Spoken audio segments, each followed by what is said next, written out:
ओम हर हर महादेव शिव शंभो। हे बाबा धवलेश्वराय बालालिंगाय नमो नमः। दीपं ज्योति परम ब्रह्म दीपं ज्योति जनार्दनः। दीपहरतु मे पापो पूजा दीप नमस्तुते। बाबा धवलेश्वर बालालिंग महाप्रभु संसार सुखी रखंतु।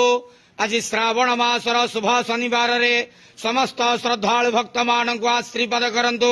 मनस्कामना पूर्ण करंतु। कर्म क्षेत्रोन्नति करंतु। ग्रहरिष्ट खंडन करंतु। जगतर मंगल करंतु। विश्वर कल्याण करंतु। आपणकर नाम विख्यात करंतु।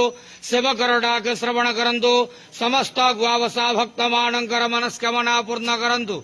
बाबा धवलेश्वराय बालालिंगाय नमः।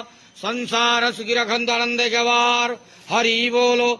आज शुभ शनिवार रे समस्त श्रद्धालु भक्त मान को आश्रीपद करंतु आनंदे गवार। हरि बोलो। ओम नमः शिवाय।